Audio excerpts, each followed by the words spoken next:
what have you seen from K-State on film so far? Lately, since I think for them, now kind of their rotation a little bit. They were kind of in and out with Yoki, trying to figure that out. But it's the same. They've been a lot more aggressive defensively, I think. They're pressing more, even more aggressive. They're still shooting it great. Serena Sundell, I think, is arguably one of the best players in our league. So there's not a lot of difference there.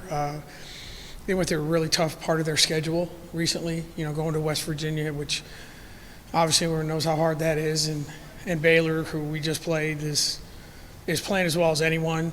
I mean, how they're not in the top 16 is ridiculous if anyone's watching the games. But I think K-State's, again, their numbers stand out and their record's good. And obviously the committee feels the same way because I think they were in the top 16 last night. So very good team. And the thing about them is historically, and this year is the same, they don't beat themselves. You got to go out and play well against them, and we're going to need to do that Sunday. How do you slow Serena? It's hard because she's got the ball a lot. Her length is a problem because she's a tall guard, very smart. She doesn't force things. They run a lot of unique stuff for her. So it's I think for us, it kind of goes back to our core of how we try and defend is you can't foul her. You got to do the best you can, but keep her off the free throw line, make her hit tough shots, and hopefully the combination of not fouling her and not allowing her to facilitate a lot of assists are probably the two things that we will spend the most time on. How does senior day or night, depending, hit differently? Because I know you've tried to make it, very much show of appreciation for your seniors, and the fans have followed suit. But you go back and look at all that have come before, and now you've got Emily coming, and I know it's kind of an ending in terms of them at Hilton, but it's also a time to ratchet up and celebrate what they can do this postseason. How does that all get wrapped up together, I guess? Yeah, I'm really, I really like the way we do it. I think senior night is in a lot of places, every place it's a celebration, but it's kind of like, hey, we got to do this thing 10 minutes before the game. Let's take them out there, give them a picture, take it, whatever. For us, I do think it's a celebration of all that they've done for our school. We like to do it. We do it after the game, which is kind of unique in some ways.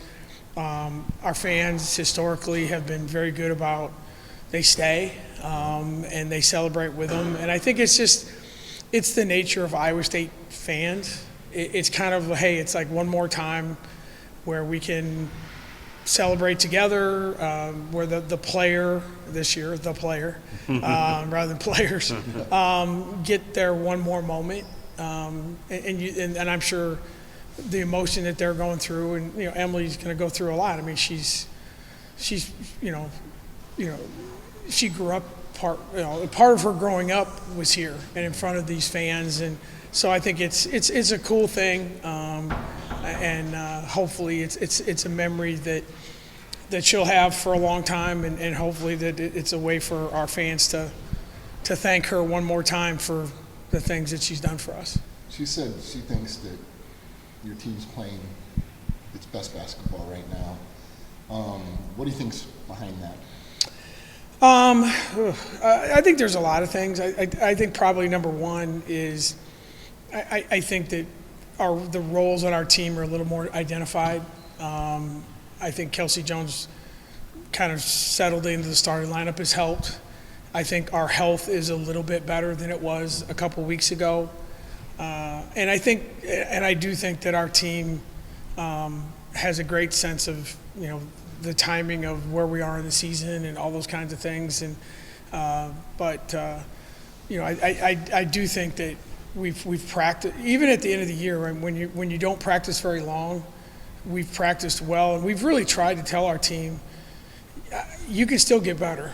It's February 28th, and most people think the getting better stage is over. I've never believed that, and our players have embraced that, and that's a credit to them, because most people just show up for practice now because they have to, and they're getting ready for the next game. I think we're still we're still trying to get better, and I think we have been. It seems like, I know you had said at one point you had kind of outlined to the team like the importance when it came down to each game to kind of signify like what you're playing for. What's your message this week of what this game means? Well, I think it's a couple of things. Number one, it's the end of the 5-game season that we talked about, and we're 3-1. You don't want to get swept.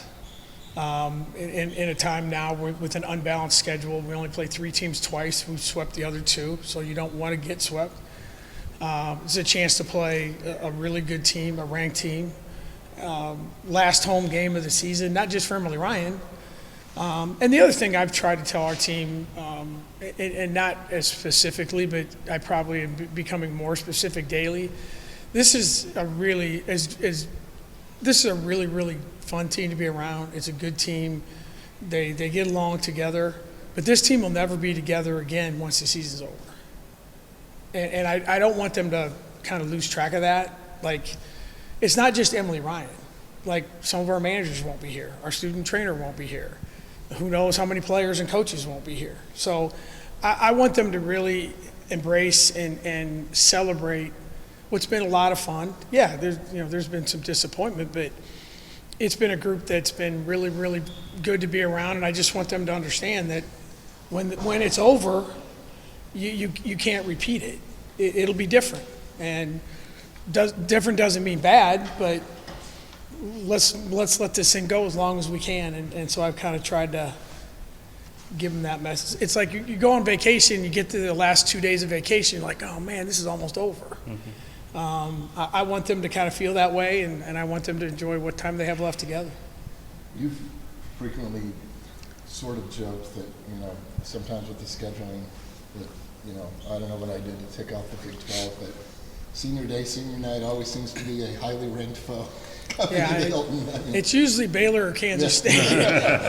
I don't. Maybe it's coincidence. I don't know, but no, it is what it is, and I think, like I said, it's just and I do think it's a little different senior day for us now. When they moved the Big 12 tournament, there used to be a time where you could kind of decompress a little bit, and now, I mean, we play Sunday and we're on a bus Tuesday, and so that changes it a little bit.